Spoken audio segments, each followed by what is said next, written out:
हिमाचल कला संस्कृति भाषा अकादमी के लाइव फेसबुक पेज पर साहित्य कला संवाद कार्यक्रम में आप सभी का हार्दिक स्वागत है।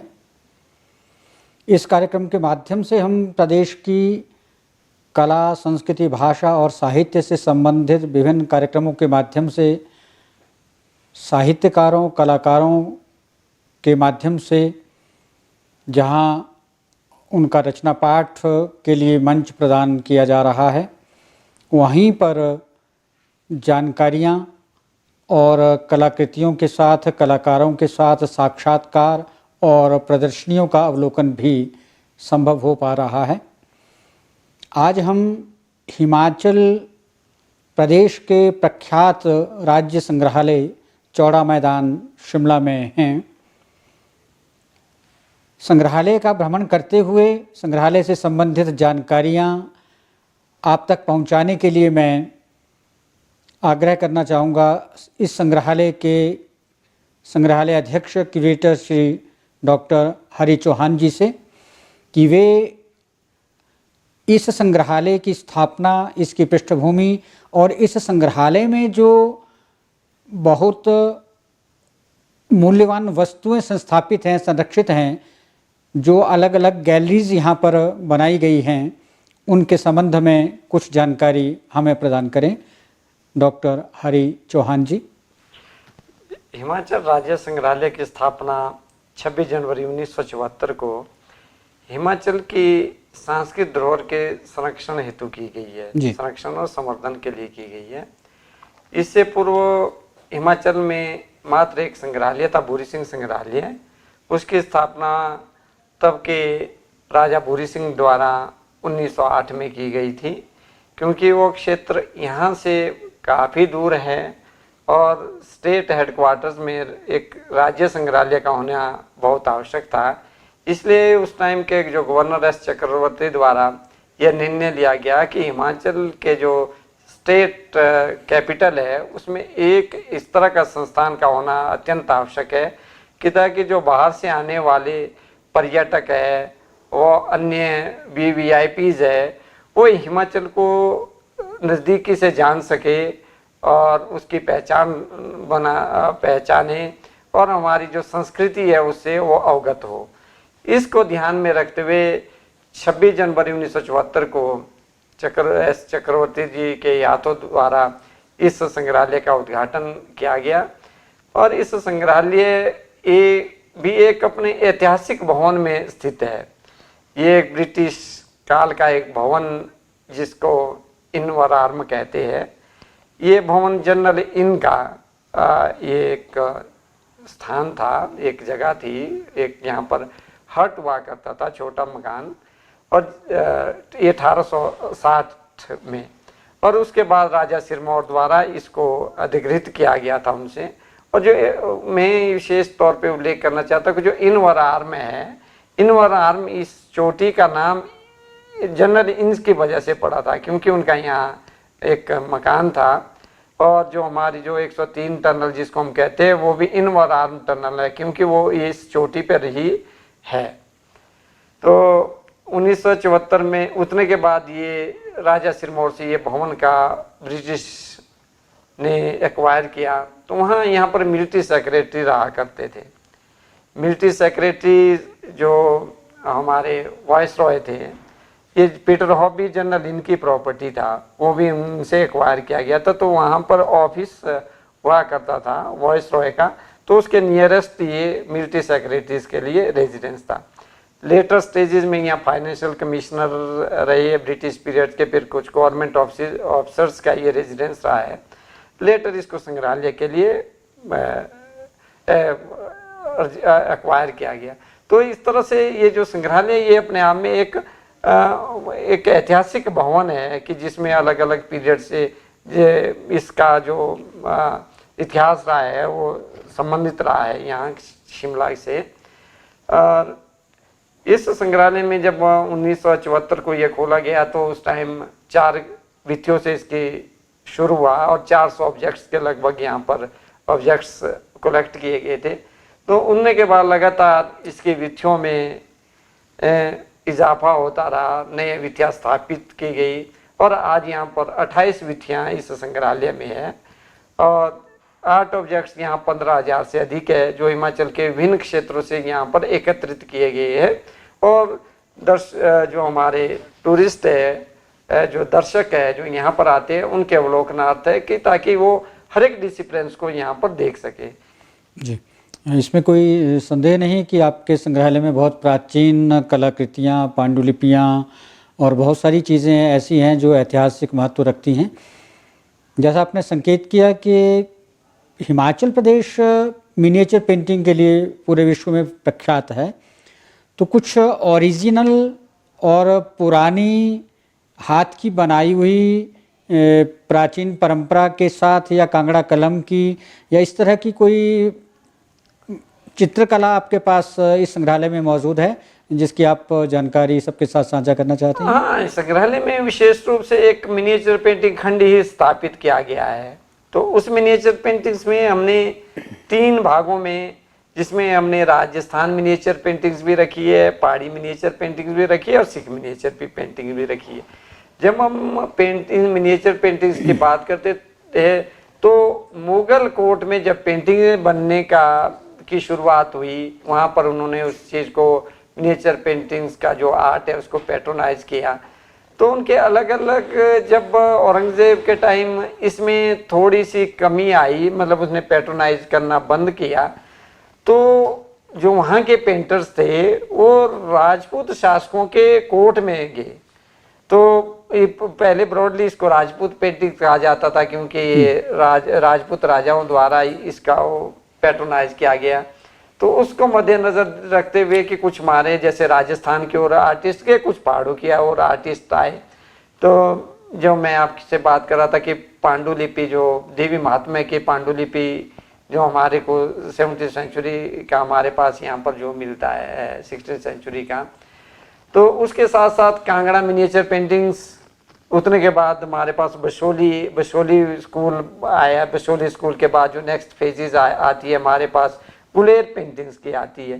तो गुलेर पेंटिंग के बाद कांगड़ा पेंटिंग जो आज वर्ल्ड फेमस पहाड़ी मिनिएचर को बल्कि आज पॉपुलरली कांगड़ा मिनिएचर पेंटिंग से जाना जाता है। जी, इस संग्रहालय में विदेशों से भी और देश के भी बहुत सारे पर्यटक आते हैं और जो शिमला आता है वो म्यूज़ियम का विज़िट ज़रूर करना चाहता है और आते भी हैं लोग, वो देखते हैं एक और उससे प्रभावित भी होते हैं और इसकी जो समृद्धता है उसकी प्रशंसा भी करते हैं। लेकिन क्या कुछ संग्रहालय की ओर से ऐसे प्रयास हुए हैं कि उनको मोमेंटोज़ आप कोई अवेलेबल रहते हैं या कोई ऐसे बनाए गए हैं या कोई ऐसे स्मृति चिन्ह बनाने के दिशा में म्यूज़ियम के द्वारा कोई ऐसे प्रयास किए गए हैं कि वो लोग खरीद के ले जा सकें अपने साथ और हिमाचल की याद उनके साथ बनी रहे और हमारी भी जो कला का और जो संस्कृति और ऐतिहासिक जो हमारी धरोहर है उसका भी प्रचार प्रसार हो पाए, ऐसे कोई प्रयास म्यूज़ियम के द्वारा किए जाए? संग्रहालय द्वारा, क्योंकि संग्रहालय का जो मेन एक उद्देश्य होता है वो कि संस्कृति, जो हमारे सांस्कृतिक धरोहर है उसके संरक्षण और संवर्धन और उसका रिवाइवल के लिए भी काम, जो मोमेंटो हैं, हमने यहाँ के जो हिमाचल के जो क्राफ्ट्स है, आर्ट एंड क्राफ्ट्स, उस पे मोमेंटो हमने तैयार करवाए हैं। इसमें जहाँ हमने हिमाचल के जो हमारे आर्टिस्ट एंड क्राफ्ट्समैन उनको इन्वॉल्व करके बहुत सारे हमारे संग्रहालय में हमारे पास 20 से 25 वैरायटीज़ के आज मोमेंटो जो पर्यटकों के लिए अवेलेबल है। आपने इस संग्रहालय के इतिहास, स्थापना और इसकी जो ऐतिहासिक संदर्भ है उनका जिक्र करते हुए जो विभिन्न वीथियाँ, गैलरीज आपके यहाँ स्थापित हैं उनकी भी आपने जानकारी दी। तो आए हम अभी गैलरी का अवलोकन करने के लिए चलें।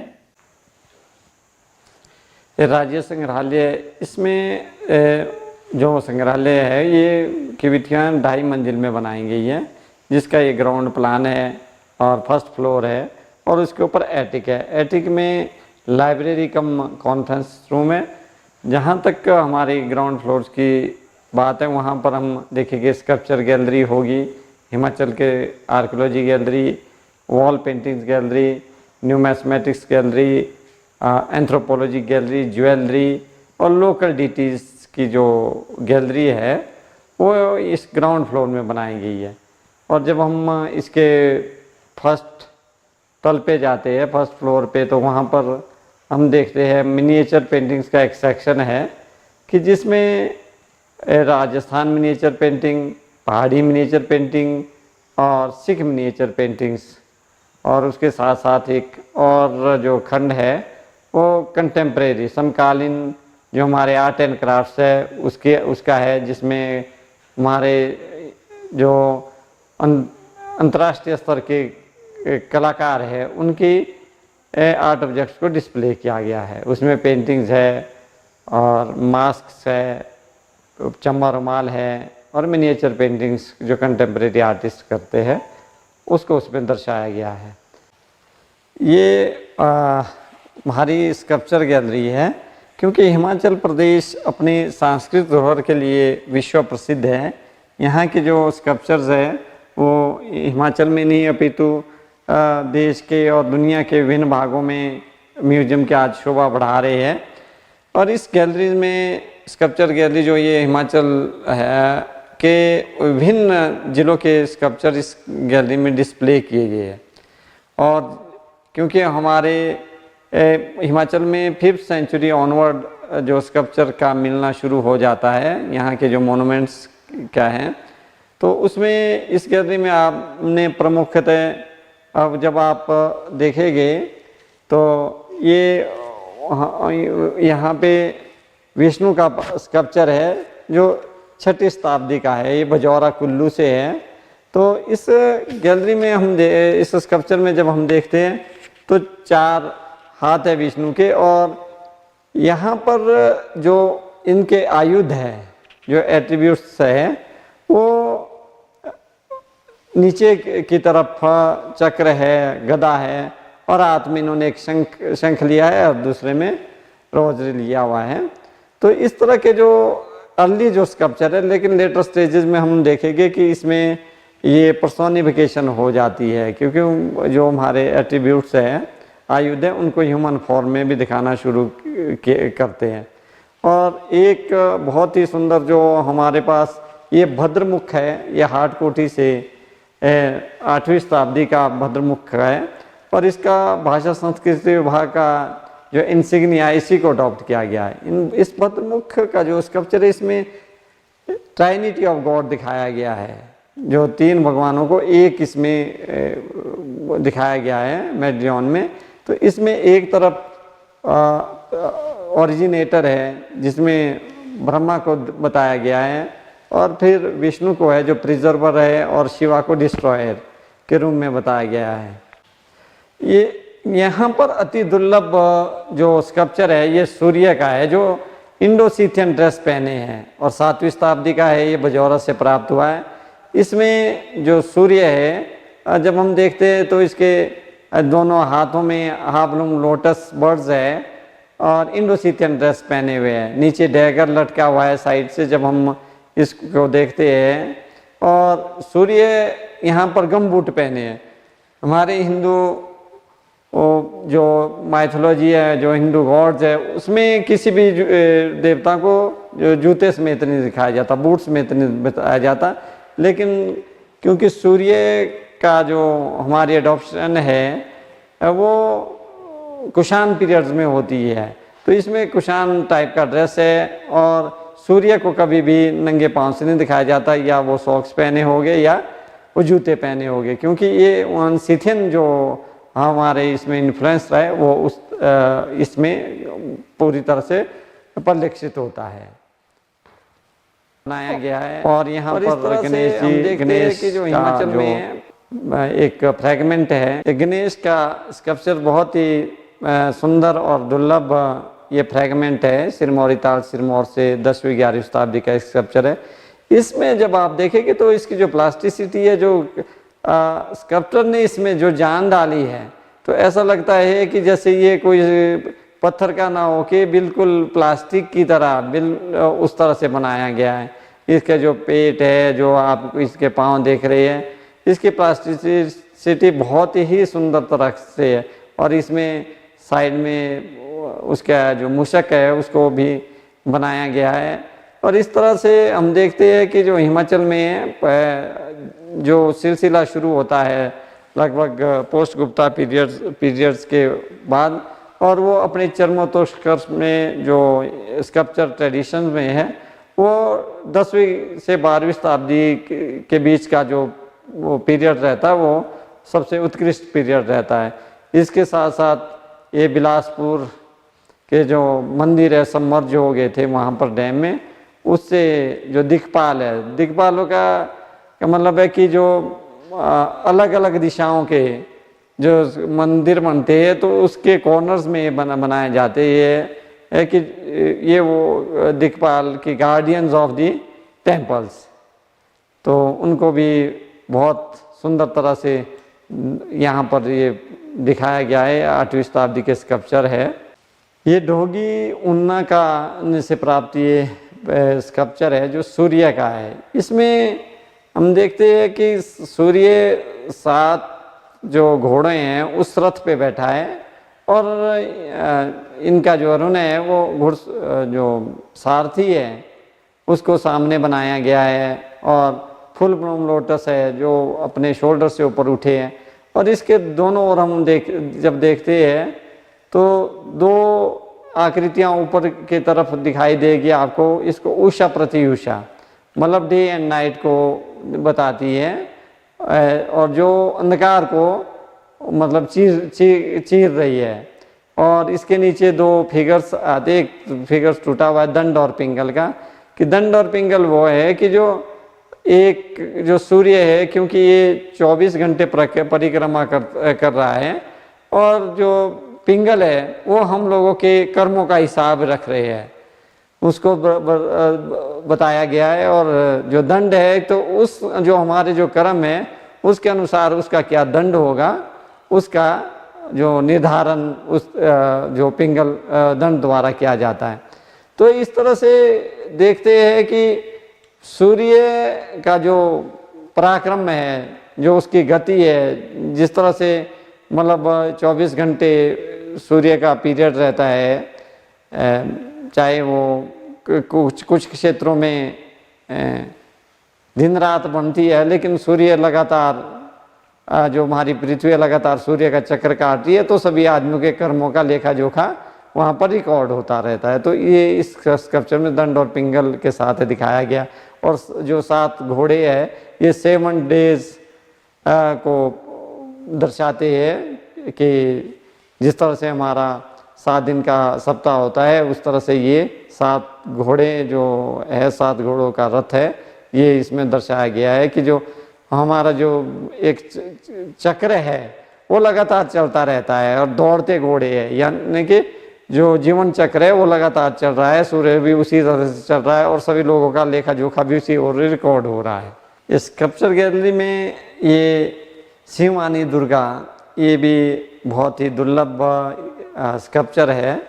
और इस तरह के स्कल्पचर शायद ही कहीं रिपोर्टेड है कि जिस तरह के आइकनोग्राफिक ट्रेट इसमें दिए गए हैं कि इसमें दुर्गा है वो शेर पे सवार है, लेकिन जब हम देखते हैं कि तो शेर बिल्कुल छोटे बच्चे की तरह बिल्कुल मासूम बच्चे की तरह दिखाया गया है कि जो इससे ऐसे लगता है कि जीव एनर्जी है गॉड्स की गॉडेस की वो भी इस पर डोमिनेट नहीं हो रही। और इसमें चषक पात्र लिया हुआ है, एक हाथ में दर्पण है, त्रिशूल है और 8वीं शताब्दी का ये स्कल्पचर है। बहुत ही प्लास्टिसिटी और इसकी जो आइकनोग्राफी ट्रेट से बहुत ही रिच है और ये हार्ड कोटी से एक्वायर किया गया है।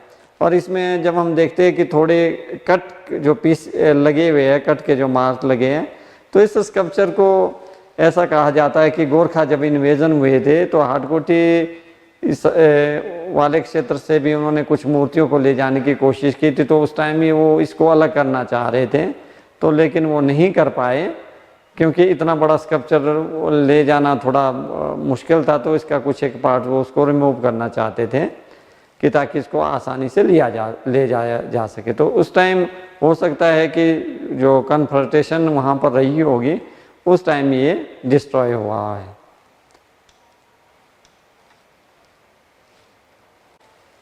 विष्णु का ये स्कल्पचर 11वीं शताब्दी का जो हमने करसोग से मिला है, करसोग का ममलेश्वर जो टेम्पल है वहाँ से इसको एक्वायर किया गया था, क्योंकि फ्रैगमेंट में था।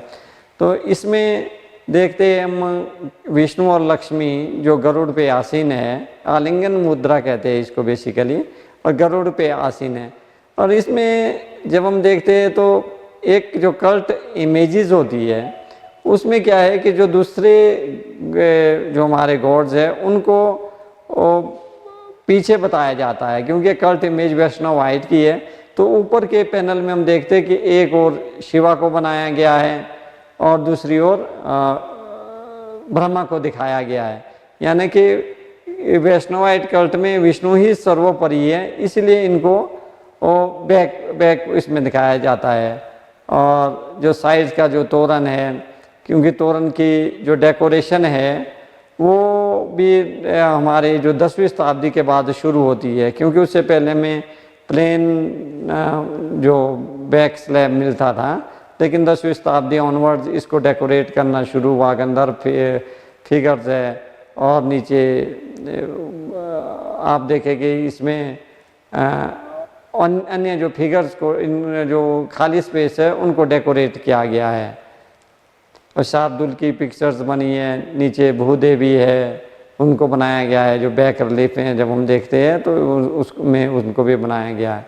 तो इस तरह से बहुत सुंदर तरह से, क्योंकि ये इस तरह का जो स्कल्पचर की जो ट्रेडिशन है ये एक इम्पीरियल पीरियड्स में, जब हम देखते हैं कि गुर्जर प्रतिहारों द्वारा यहाँ पर बहुत सारे मंदिर, क्योंकि उनके गवर्नर इस एरिया में रूल कर रहे थे, तो उन्होंने पैट्रोनाइज किया था इस चीज़ को।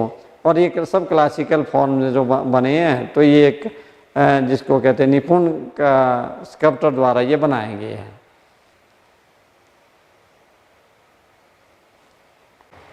ये संग्रहालय का वॉल पेंटिंग्स सेक्शन है।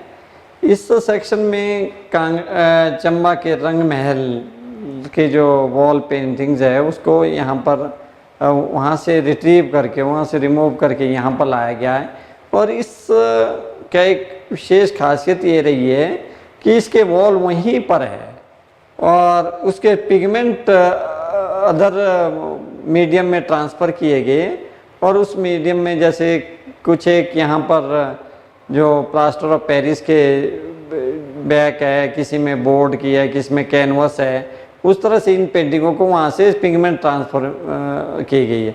ये 18वीं 19वीं शताब्दी में, क्योंकि जितने भी राजाओं के महल होते थे वहाँ पर क्योंकि वो जो रंग महल है वो वहाँ वो रानियों का महल हुआ करता था, जिसमें रानियाँ रहा करती थी। तो क्योंकि उनको जनरल पब्लिक में जाने के लिए एक रिस्ट्रिक्शन हुआ करती थी, तो उनके अपने एंटरटेनमेंट के लिए ये जो पेंटिंग्स है इसलिए उनको डेकोरेट किया जाता था कि जब उनके पास कोई उनके नियर एंड डियर आए तो उनको दिखाने के लिए। और दूसरा है कि राजा द्वारा किस लेवल पे मतलब आर्ट एंड क्राफ्ट को पैट्रोनाइज किया गया, तो वो पूरा जो रंग महल है उसको वहाँ पर वॉल पेंटिंग से वो पेंट किया गया था, वॉल पेंटिंग्स बनाई गई थी। इसकी जो वॉल पेंटिंग्स है आप दिल्ली के राष्ट्रीय संग्रहालय में भी है और भूरी संग्रहालय चंबा में भी है, क्योंकि ये बड़े लेट पीरियड में की गई थी। इसकी रिट्रीव तो काफ़ी वॉल पेंटिंग्स वहाँ पर ऐसे भी ख़राब हो चुकी थी।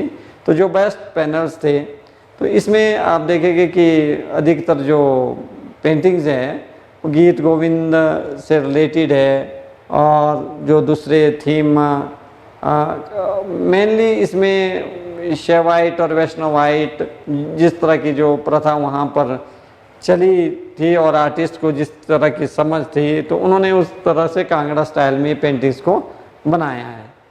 लाइन ड्राइंग्स बहुत सुंदर है, कलर कंपोजिशन, और कोशिश की गई है कि इसको प्रिजर्व अच्छी तरह से किया जा सके कि ताकि जो आने वाली पीढ़ी है वो उसको देख सके। और इसका जो टेक्निक रही है बनाने की वो फ्रेस्को रही है, फ्रेस्को पेंटिंग्स थी जो टेम्परा पे की गई थी। ये हिमाचल संग्रहालय में हिमाचल की पुरातात्विक विधि है इस गैलरी में जो हिमाचल राज्य संग्रहालय द्वारा हमारे जो ट्राइबल एरिया है, हिमालयन का क्षेत्र है, किन्नौर और स्पीति में जो पुरातात्विक अध्ययन किया गया है और पुरातात्विक उत्खनन किए गए, क्योंकि हिमाचल का तो विशेष तौर पे हिमालयन जो क्षेत्र का उल्लेख हमारे जितने भी पुराने ऐतिहासिक महत्व के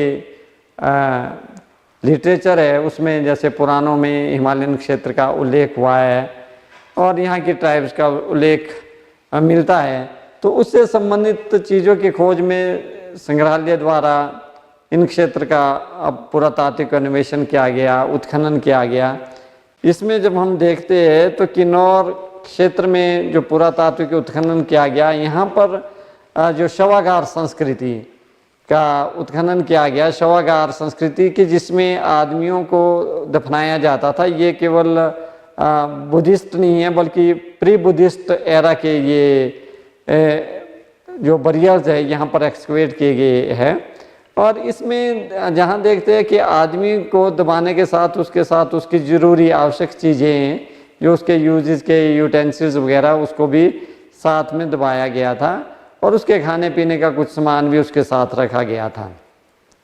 इसमें कानम में खुदाई की गई है और लिप्पा में खुदाई की गई। इसके अलावा 12 ऐसे जो क्षेत्र है किन्नौर के अंदर, इसमें पुरातात्विक जो एक्सप्लोर किए गए और वहाँ के जो अवशेष इकट्ठे किए गए वो इस गैलरी में हमने दर्शाया है कि जहाँ पर हिमाचल में 6th सेंचुरी BC में हमारी जो ट्राइब्स थी, जो यहाँ के लोग थे, 6ठी शताब्दी यानी कि आज से 2600 साल पहले उनका किस तरह का जनजीवन था, क्या उनके रिचुअल्स थे, क्या उनके रिलीजियस बिलीफ थे, इकोनॉमी है और जो हमारी जो साइंस कितनी डेवलप थी, जिसको हम आज तो साइंस का नाम, लेकिन उस टाइम प्रोफेशनली वो कितने साउंड थे कि उन्होंने वहाँ पर जैसे कॉपर के ज्वेलरीज बनाई हैं, मेल्ट करके बनाई हैं और बीड्स वहीं पर बनाए हैं। तो उसके जो हमारे को रेलिक्स जो वहाँ मिलते हैं, ये भी एक बहुत बड़ी अचीवमेंट रही है।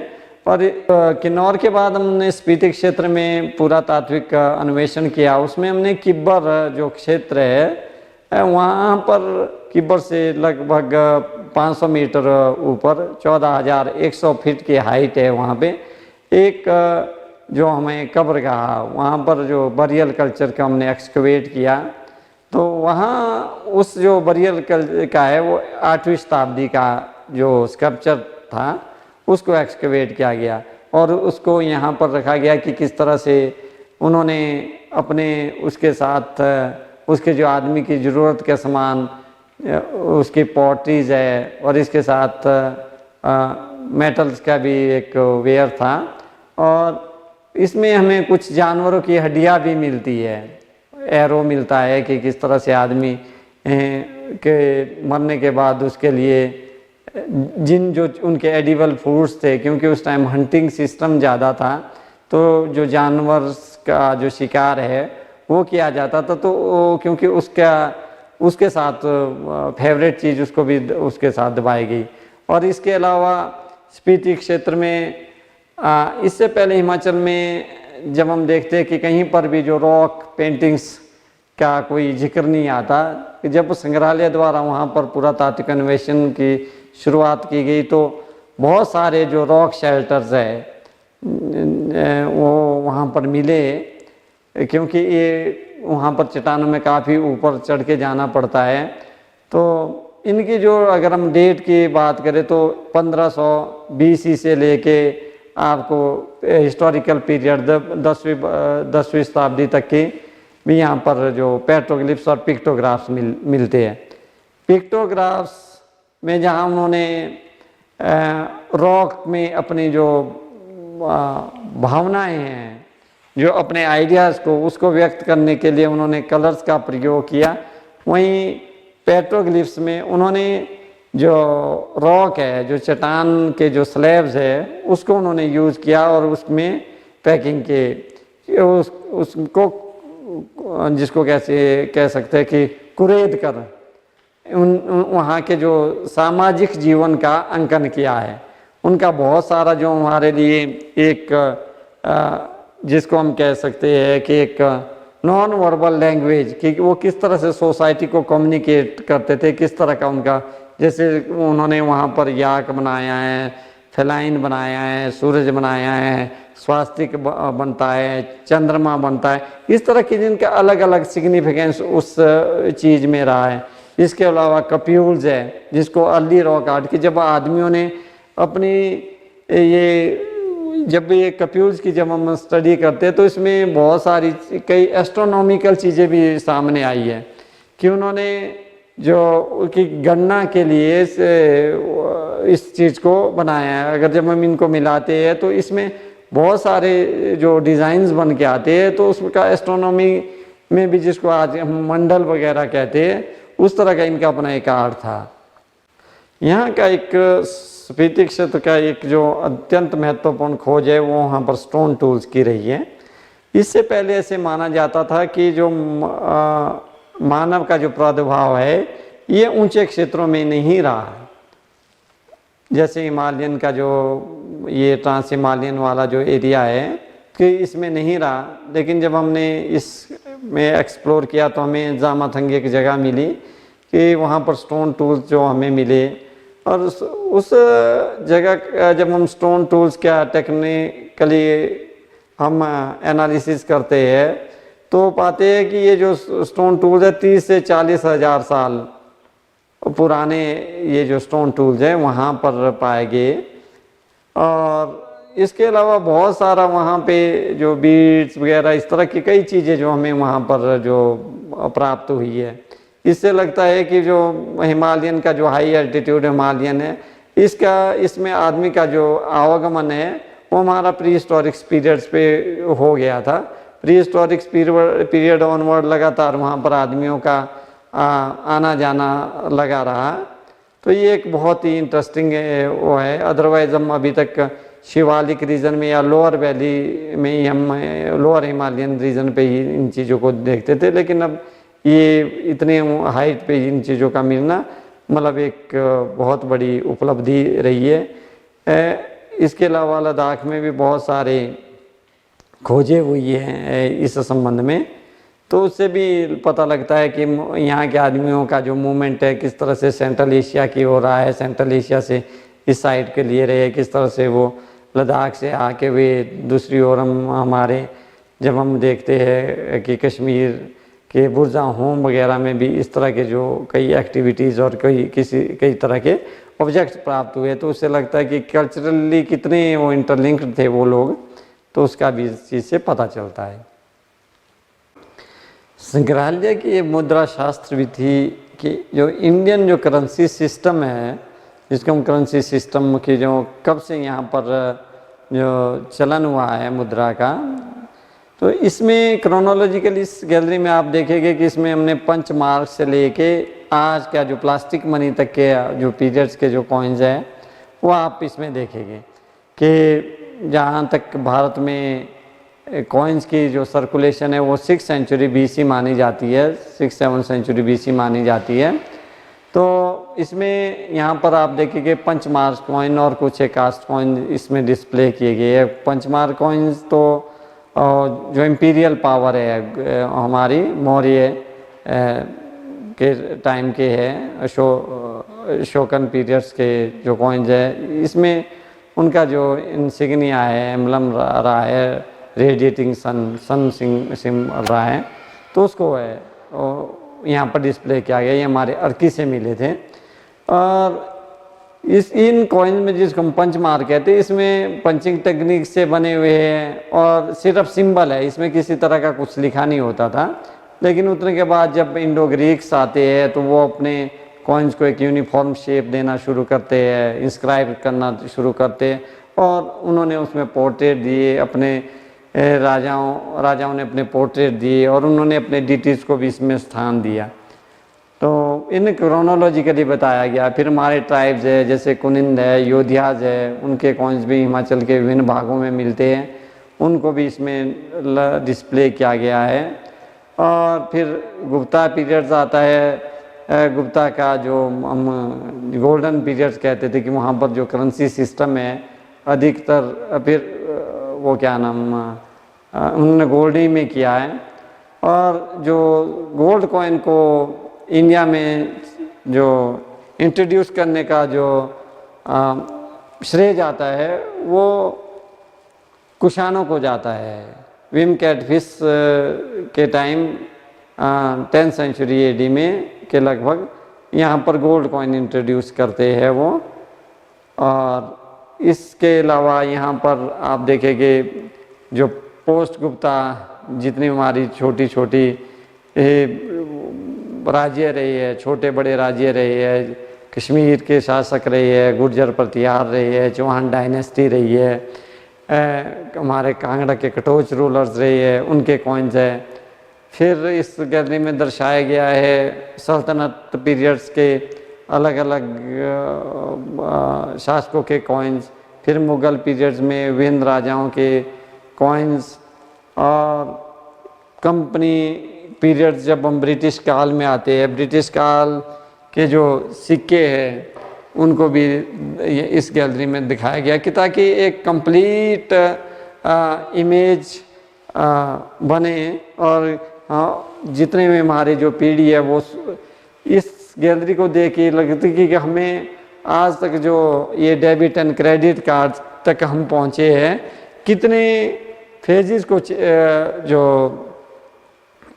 फेजेस के बाद चेंजेस के बाद किस तरह से मतलब करेंसी सिस्टम कहाँ से हमारा डेवलप हुआ और आज कहाँ तक पहुँचा है, उसमें आप यहाँ पर नोट्स भी देखेंगे। और लास्ट का जो फेज़ है वो अब हमारे पास डेबिट एंड क्रेडिट कार्ड तक इस पूरे गैलरी में क्रोनोलॉजिकल रूप में डिस्प्ले किया गया है।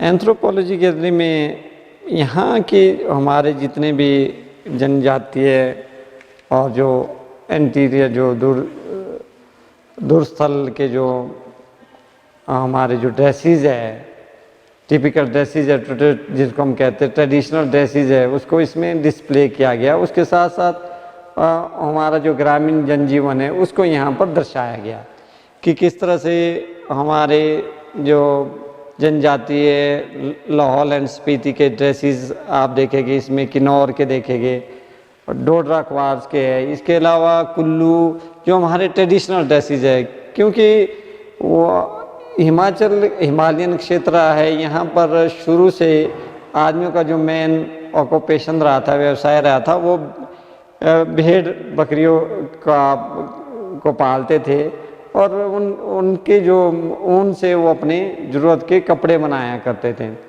आज भी हम किन्नौर के जो ट्रेडिशनल ड्रेस देखते हैं, आज भी वहाँ पर ये प्रथा प्रचलित है कि वो सभी अपना पूरे का पूरा ड्रेस उनके कपड़े का बनाते हैं। और कुल्लू में भी उसी तरह देखते हैं हम, जो ट्रेडिशनल ड्रेस है उनके कपड़ों का है, किन्नौर का है। फिर इसमें आप लाहौल का देखेंगे और गुज्जर जो हमारी एक ट्राइब्स है उसके ड्रेस भी यहाँ पर देखेंगे।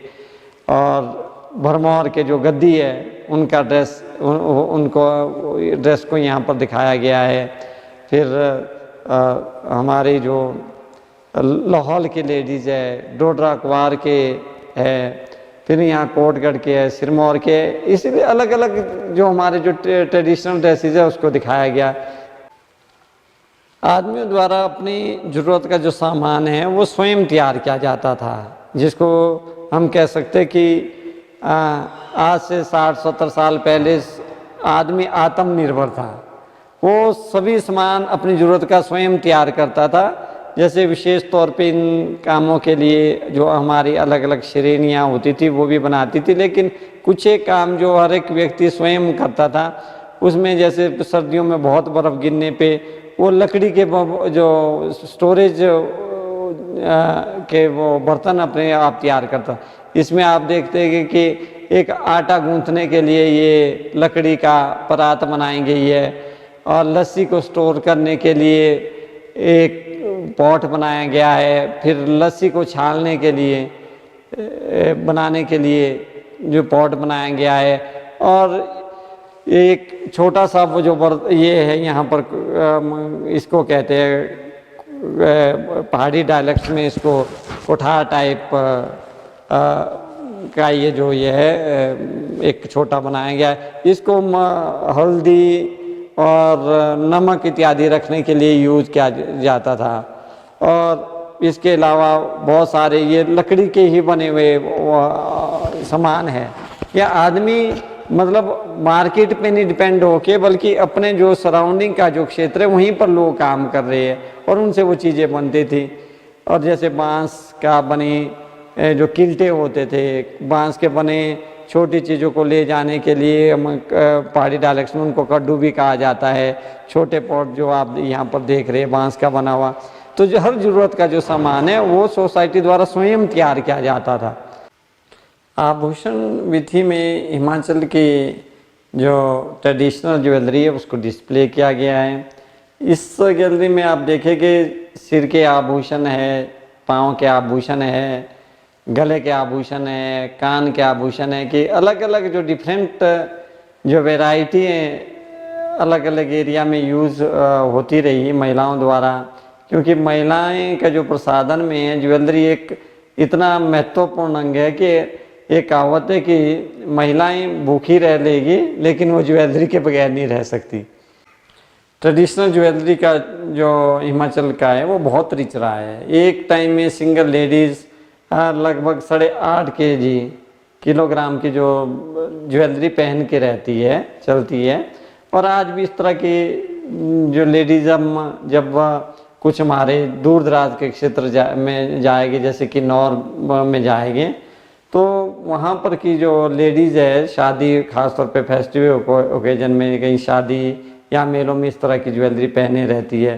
रोहडू के जो दूरस्थ के क्षेत्र है उनमें जैसे पेखा है, अपने जांगला है, इस एरिया के जो चिड़गांव वाला क्षेत्र है वहाँ पर आज भी महिलाएं लगभग 8-8.5 के जो केजी है वेट की ज्वेलरी पहन के चलती है। और इसमें अलग अलग वैरायटी है, जहाँ गले के लिए चंबा में एक बड़ा पॉपुलर है जो सभी एक ऑर्नामेंट्स है कि जिसमें बाहर एक पेंटिंग मिनिएचर पेंटिंग्स बनी होती है और उसके साथ वो एक उसके अंदर जो पेपर्स में लिखा हुआ यंत्र होता है कि ताकि वो जो बुरी आत्माएं हैं इविल स्पिरिट्स की से उसकी रक्षा करे। उसमें ही वो यंत्र बना होता है, अंदर पेपर में भी बना होता है या कभी मेटल्स के अंदर ही वो बनाया जाता है। इस तरह डोड माला है, चंपाकली है, चंद्रहार है और सतलड़ी हार है। बहुत सारी मतलब अलग अलग जो वैरायटी है गले के हारों की, बहुत रिच ट्रेडिशन रहा है ज्वेलरी का हिमाचल प्रदेश में। तो इस गैलरी में वो सभी यहाँ पर दिखाए गए हैं। स्थानीय देवता की विधि है कि इस विधि में क्योंकि हिमाचल का जो हमारा पहाड़ी क्षेत्र है इसमें आदमी का जो जनजीवन है वो देवताओं के चारों ओर घूमता है। देवता हमारी सोसाइटी का एक प्रिंसिपल जो रोल अदा करते हैं, क्योंकि सारा सामाजिक जो ढांचा है वो देवताओं के इर्द गिर्द ही घूमता है। वहाँ जहाँ मानव के जीवन से लेके अंतिम यात्रा तक वो सभी देवताओं के इर्द गिर्द घूमता है। तो इस गैलरी में एक तो देवता की प्रतिकृति बनाई गई है और ठीक उसी तरह से कि जितनी बड़ी देवता की पालकी होती है, इसमें किन्नौर के देवता की एक पालकी, नाग देवता की पालकी बनाई गई है, उसकी प्रतिकृति है। और इसको ट्रेडिशनल रूप से हमने यहाँ पर स्थापित भी उसी तरह से कि किस तरह का वहाँ आर्किटेक्चर था, ये विशेष ध्यान दिया गया कि वहीं स्थानीय मजदूर और क्राफ्ट्समैन को बुला के इसका निर्माण किया गया। और बाकी पूरा जो जनजीवन है कि किस तरह से देवताओं के चारों ओर हमारा जनजीवन, जिसमें हमारे त्यौहार हैं, मेले हैं, आर्किटेक्चर है और हमारे और अन्य तरह की जो डे टू डे एक्टिविटीज़ है वो सभी देवता के इर्द गिर्द घूमती है। और इस गैलरी में दर्शाया गया कि एक देवता के लिए अगर पूजा के लिए और उसके मंदिर में मिनिमम रिक्वायरमेंट्स क्या होती है वो भी यहाँ पर रखा गया है। म्यूजिकल इंस्ट्रूमेंट है म्यूजिकल इंस्ट्रूमेंट का देवताओं के पूजन में एक अपना विशेष महत्व है, और देवता के साथ और क्या क्या चीज़ें होती है, उन सब चीज़ को यहाँ दर्शाया गया कि ताकि जो बाहर से आने वाले लोग हैं वो हमारी जो देव संस्कृति को भी समझ सके और उसके प्रति अपनी जो नॉलेज प्राप्त कर सके। संग्रहालय का ये मिनिएचर सेक्शन है।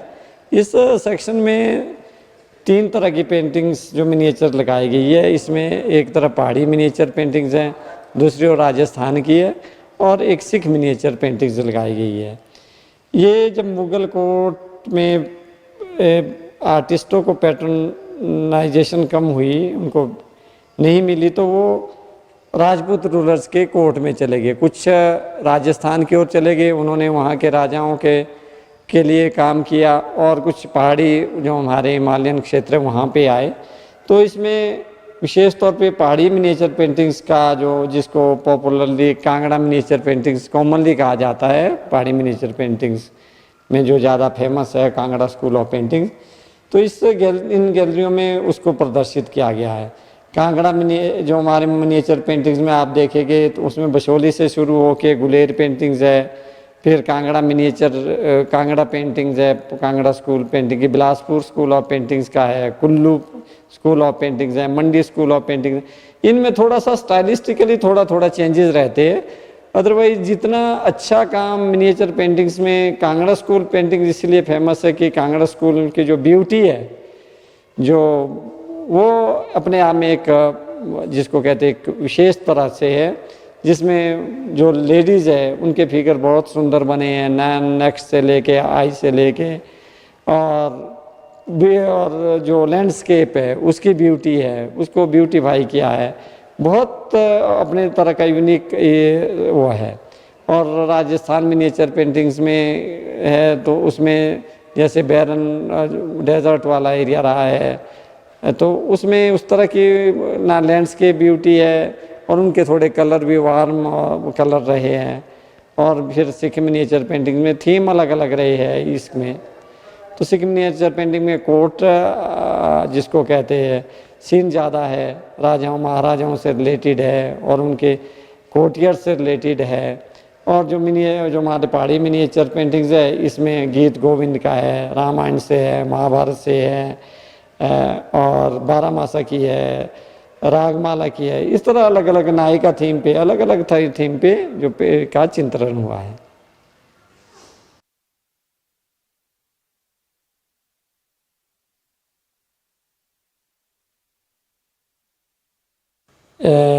शिमला का स्थान जो हमारे स्वतंत्रता आंदोलन में है वो भी एक सेंट्रल पॉइंट रहा है।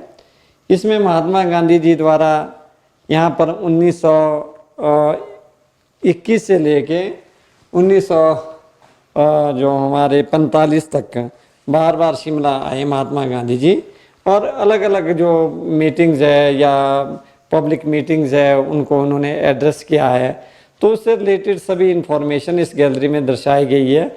और महात्मा गांधी द्वारा जहाँ जहाँ विजिट किया गया है और जैसे जो पब्लिक में मीटिंग्स को अटेंड किया गया है। इसके अलावा महात्मा गांधी द्वारा जो चिट्ठियाँ, जैसे इसमें चिट्ठी जवाहरलाल नेहरू जी के लिए लिखी है, और उन्होंने हिटलर के लिए भी चिट्ठी लिखी है। हिटलर को लिखा है कि वही एक ऐसा आदमी है कि जो मतलब इस संसार को युद्ध से बचा सकता है।